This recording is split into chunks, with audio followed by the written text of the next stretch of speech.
दोस्तों, जैसा कि आप जानते हैं कि हमारे एग्ज़ाम अब थोड़ा पैटर्न बदल चुका है।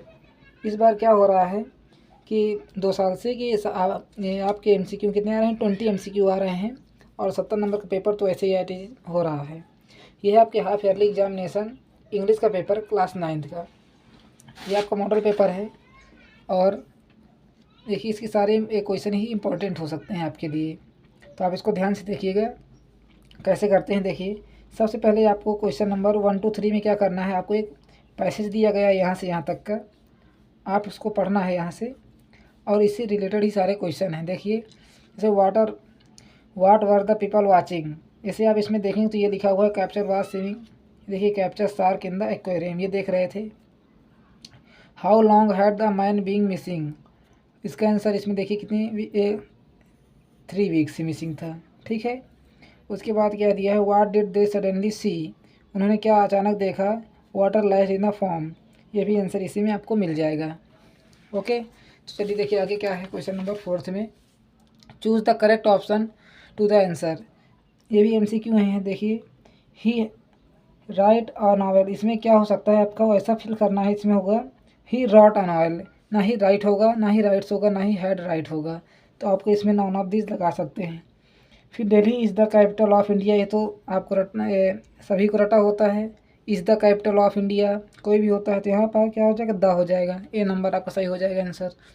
उसके बाद क्या कह रहा है, रीअरेंज द फॉलोइंग वर्ड, कि यानी आपको रीअरेंज करना है, यानी आपको एक सीक्वेंस फॉर्म में एक सेंटेंस को लिखना है। तो देखिए हिज ब्रदर इज हेल्पिंग ही, ये तो हो नहीं सकता। जैसे आपको कोई 4 ऑप्शन मिल जाते हैं उसमें आपको देखना होता है पहले, जैसे नहीं आ रहा है तो कौन सा ऑप्शन नहीं हो सकता। नहीं नन ऑफ दीज हो सकता है, नहीं इज ही हिज ब्रदर, देखिए उल्टा सीधा लिखा है। तो अब इसमें क्या देखते हैं, he is helping his brother, ये हमारा क्या हो जाएगा, राइट आंसर हो जाएगा। अभी आगे देखिए क्वेश्चन नंबर 7 में क्या कह रहा है, which kind of noun is Agra. Agra देखिए क्या है, एक प्रॉपर नाउन है, यानी कि एक जगह पर ही आगरा है, ना ही तो कलेक्टिव है, ना ही कॉमन नाउन में, ना ही एब्स्ट्रैक्ट नाउन है। ठीक है, तो अब इसमें प्रॉपर नाउन में आंसर नंबर बी लगा दीजिएगा। उसके बाद द फ्रॉग जंप, यानी कि जंप कहाँ कर रहा है, इनटू, यानी कि वेल, यानी कि वेल के अंदर, यानी कुएं के अंदर गिर रहा है, तो इनटू द वेल हो जाएगा। और ना ही में, ना ही विथ, ना साथ में, ना ही एन लगाना है। एन तो आपको पता है, जैसे ए एन द, तो द और एन तो अलग हो ही नहीं सकता, ना ही साथ में हो सकता है। इन और इनटू में आपको कन्फ्यूजन होगा तो ये इनटू में आ जाएगा आंसर, क्योंकि अंदर गिर रहा है। रीड द पैसेज, देखिए फिर से एक पैसेज आ गया क्वेश्चन नंबर 9 में। Choose the correct option, answer the following question, यहाँ से यहाँ तक आपको पैसेज पढ़ना है। और देखिए कितने सरल ही क्वेश्चन ये पूछे गए हैं। क्या कह रहा है, what was the real name of the Bholi, यानी हिज नाम of the Sulekha, but he, देखिए सुलेखा नाम है इसका, और he child whose name everyone had calling Bholi, इसको बचपन में क्या बुलाते थे, भोली बुलाते थे, पर उसका नाम क्या था, सुलेखा था। तो आंसर नंबर सी हो जाएगा इसमें। उसके बाद क्या कह रहा है, who is the father of भोली, देखिए यहाँ लिखा हुआ है she was the 4th father of Ramlal, यानी कि रामलाल इसके 4th फादर थे। फिर क्वेश्चन नंबर 11 और 12 में choose the correct option, answer the following, आपको देखिए एमसीक्यू टाइप में दिया गया है। In the end of KGF field, ये आपका आंसर क्या हो जाएगा, her mother had a beautiful smile. उसके बाद which is India has highest civilian award, ये देखिए आपका जीके क्वेश्चन भी है, क्योंकि ये आपका अक्सर पूछा जाता है। तो क्या होता है, भारत रत्न, यानी कि हाईएस्ट सिविलियन अवार्ड कौन सा होता है, भारत रत्न होता है। उसके बाद क्या पूछा गया है, where was the Margie school, Margie का स्कूल कहाँ था, तो in the room of her house where a computer was setup, आपका आंसर नंबर बी। उसके बाद क्वेश्चन नंबर 14 और 15 आपको पढ़ना है ध्यान से। Read the following extract, choose the correct option, ये भी आपका एक स्टेंजर दिया हुआ है ये पोएम का, और ये बहुत ही अच्छी पोएम है, विंड वाली। देखिए विंड पहले ही इसमें नाम आ चुका है आपका, तो आप इससे अंदाज़ा लगा लीजिए हमारी कौन सी पोएम है, ये विंड है। तो इससे रिलेटेड आपके क्वेश्चन पूछे जाएंगे। देखिए क्वेश्चन क्या पूछा गया है, choose the name of the poem, poet of the poem, यानी कि राइटर पूछा गया है। तो क्या है, पहले तो आपको पोएम पता होना चाहिए कौन सी पोएम है, ये विंड है, और विंड के राइटर कौन है, सुब्रमण्य भारती, तो ये आपका आंसर नंबर ए हो जाएगा। और उसके बाद विंड पोएम है, इसमें आपको टिक लगा देना है। देखिए दोनों आंसर आपके एकदम राइट हो जाएंगे। उसके बाद क्वेश्चन नंबर 16 एंड 20, 16 से लेकर 16 से 20 तक आपसे क्वेश्चन क्या पूछे गए हैं, एमसीक्यू टाइप में है। Where did the Tommy find the book, वो अपनी बुक कहाँ फाइंड करता है, अपने ही हाउस में फाइंड करता है, वो भी कहाँ, अटारी यानी कि एटिस पर फाइंड करता है। उसके बाद क्या कह रहा है, in which subject did the Einstein receive the Nobel prize. ये भी आपका जीके में कई बार आया है और इंग्लिश में भी, देखिए आपका बुक में चैप्टर होगा, in which subject did the Einstein receive the Nobel prize. वो हरदम फिजिक्स में ही अपना प्राइज़ पाते रहे हैं और फिजिक्स के ही वो ज्ञाता। और ये क्वेश्चन सारे आपके चैप्टर वाइज ही पूछे गए हैं। उसके बाद question number 18, seeing the snake the doctor turn into the stone, यानी कि ए नंबर आपका इसमें सही हो जाएगा। What did the child want to eat, वो बच्चा क्या खाना चाहता था, बर्फ़ी खाना चाहता था। ये बहुत ही अच्छा क्वेश्चन है। व्हाट वाज द टोटो, टोटो कौन था, मंकी था। ठीक है, आंसर नंबर डी। उसके बाद read the following passage and answer the following. देखिए फिर से कितने पैसेज आ चुके हैं आपके, एक पैसेज, ये 1 2 3, 3 से 4 पैसेज आपके आए हुए हैं इसमें। उसके बाद ये पैसेज पढ़ना है और इसके सारे क्वेश्चन आपको इससे कर लेना है। ठीक है, उसके बाद write an application to the principal of your college. देखिए हमने एप्लीकेशन के लिए, आप हमें कमेंट कर दीजिएगा, तो आप यदि चाहते हैं तो हम उसका एक सेपरेट वीडियो बनाएंगे और उसमें आपको एप्लीकेशन और लेटर लिखना भी सिखाएंगे बहुत अच्छी तरीके से और आसान तरीके से। ठीक है, यदि आप चाहते हैं तो हमें कमेंट करके बता दीजिएगा। उसके बाद क्या दिया गया है, right a paragraph on a village my town about the 60 and 80 word, यानी कि आपको 60 से 80 शब्द लिखने हैं और पैराग्राफ टाइप में लिखना अपने विलेज और गांव के बारे में। ये भी बहुत आसान क्वेश्चन है और इसमें आपको 4 नंबर मिलेंगे, तो अच्छे से आपको पैरा बना के लिखना है। उसके बाद क्वेश्चन नंबर देखिए उसी में और लगा हुआ है, एज द राइटर। इसमें देखिए एप्लीकेशन और लेटर में भी और लगा हुआ है, इसमें से आपको एक ही करना है, या तो एप्लीकेशन करना है या तो लेटर करना है। तो एप्लीकेशन आपका ज़्यादा ईजी होता है तो उसको आप कर सकते हैं एकदम ईजी तरीके से। उसके बाद as the reporter the time of India, आपको एक रिपोर्टर बनना है और आपको टाइम ऑफ इंडिया पर लेकर एक रिपोर्ट लिखना है। ठीक है, वो भी किस में लिखना है, fire incident in the market, यानी कि मार्केट में कोई आग लग जाती है किसी भी प्रकार की, उससे रिलेटेड आपको न्यूज़ लिख देना है, रिपोर्ट तैयार करना है। ठीक है, ये रिपोर्ट लिखना भी आपको हम सिखाएंगे, वो भी अगले वीडियो में। फिर उसके बाद क्या करना है, change the following into as direct, यानी जिस प्रकार आपका दिया है उसी प्रकार आपको डायरेक्ट चेंज कर देना है। तो इनडायरेक्ट स्पीच में पहले पूछ रहा है तो आप इनडायरेक्ट में कर दीजिए, जैसे राम विल से दे आर स्टूडेंट्स। देखिए ये भी हमारा फ्यूचर टेंस है और ये प्रेजेंट टेंस है।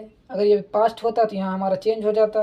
तो आपको सेम कुछ नहीं करना है, इसमें सीधा क्या लिख देना है, Ram will say that they are students. देखिए कैसे हमने किया था इसको, ये देखिए क्या किया है, Ram will say that they are student, तो क्या हो जाएगा, Ram will say that they are students, बस। उसके बाद क्या पूछा गया है, पैसिव वॉइस पूछ लिया गया है, you do not eat a mango. देखिए ना तो इसमें आ कुछ लगा है ए वे, तो क्या हो जाएगा, you do not eat mango, क्या हो जाएगा, mango is not eaten by you. ठीक है, ये आपका लास्ट में आ जाता है। पैसिव वॉइस हम आपको अच्छे से सिखाना अगले वीडियो में सिखाएंगे। ठीक है, उसके बाद क्या कह रहा है, क्वेश्चन नंबर सी, पंचुएट करना, यानी कि इसको आपको सुधार के लिख देना है। ये गलत सलत लिखा हुआ है तो इसको आपको एकदम एक्यूरेट वे में कैसे लिखेंगे, देखिए आर छोटा है तो इसको क्या करना है, बड़ा कर देना। देखिए हमने किया हुआ है ये, सबसे पहले आर छोटा है तो इसको आपको बड़े से लिख देना है, रोहन। फिर सेड सीता, सीता भी आपका एस बड़ा ही से रहेगा, ये हमारा कैपिटल लेटर है। ठीक है, उसके बाद आपको ये किस में दिया हुआ है, एक डायरेक्ट स्पीच है तो आपको डबल कॉमा यहाँ से लगा देना है ऐसे करके। फिर व्हाट इज़ योर नेम, देखिए पूछ रहा है ये क्वेश्चन, तो पहले आप तो बड़ा सा होगा, व्हाट इज़ योर नेम, आपको लास्ट में क्या कर देना है, क्वेश्चन मार्क लगा देना है ऐसे करके, बस यही आपका क्या होगा, आंसर हो जाएगा।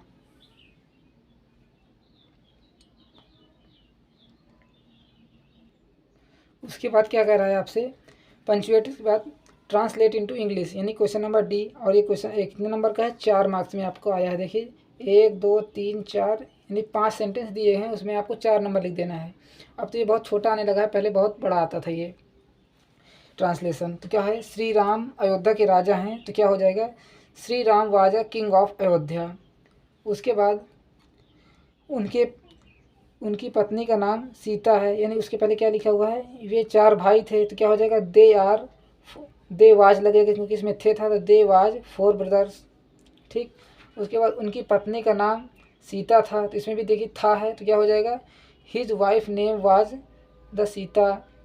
उसके बाद क्या लिखा हुआ है, रावण ने सीता का अपहरण किया, तो अपहरण किया होती है किडनैप होती है, तो इसमें क्या हो जाएगा आपके Ravan was kidnap the Sita, Sita इसमें दा नहीं लगेगा, रावण वाज किडनैप सीता। उसके बाद क्या लिखा है, राम ने रावण को मारा, राम किल्ड द रावण। देखिए हमने ये किया हुआ है। आप इसमें देखिए यहाँ ब्रदर्स बहुवचन है तो एस लग जाएगा यहाँ एस, और पूरा एज इट इज़ आपको लिख देना है ऐसे। आप इसका स्क्रीनशॉट ले लीजिएगा। उसके बाद क्या कह रहा है, लिटरेचर से सारे क्वेश्चन आपसे पूछे गए हैं, क्वेश्चन आंसर हैं, तो आप इसको अपने बुक से करिएगा। जैसे आंसर द फॉलोइंग क्वेश्चन 30 से 40 मार्क्स के आए हैं, तो आप इनको अच्छे से पढ़िए। देखिए why did the Aurangzeb ban the playing of the Pangi. उसके बाद क्या कह रहा है, who were the people of Kezia family. या तो आप इन दोनों क्वेश्चन को कर लीजिए तो आपको 3-3 मार्क्स मिल जाएंगे, या तो सिर्फ आप एक क्वेश्चन यदि आपको ये आ रहा है तो आप इसमें पूरे 6 मार्क्स गेन कर सकते हैं। कितने, 6 मार्क्स आप इसको गेन कर सकते हैं एकदम अच्छे से लिख कर। उसके बाद answer the following in the 60 word, differentiate between the school today and those in the story the fun they had. ये आपको एक स्टोरी है उसमें से आपको ये क्वेश्चन पूछा गया है। उसके बाद और दिया है 4 नंबर में क्वेश्चन है, how does Evelyn here music. या तो आप इस क्वेश्चन को कर लीजिए या तो आप इस क्वेश्चन को कर सकते हैं, आपको जो भी आता हो उसमें से आपको कर लेना है।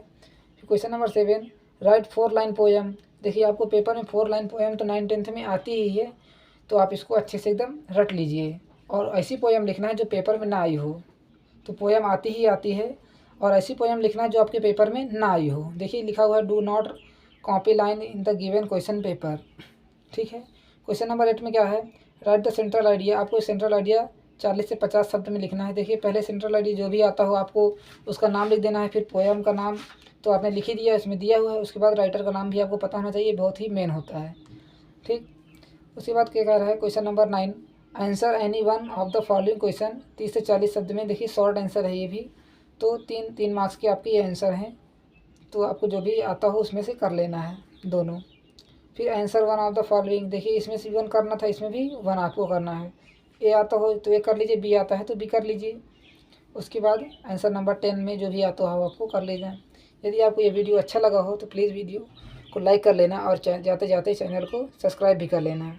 और जो भी कमेंट करना हो, आपको जो भी कोई क्वेश्चन पूछना हो तो आप हमें कमेंट करके पूछ सकते हैं। तब तक के लिए धन्यवाद, मिलते हैं अगले वीडियो में। और ये पेपर आप दोस्तों के साथ शेयर भी कर सकते हैं। तो थैंक यू फॉर वॉचिंग।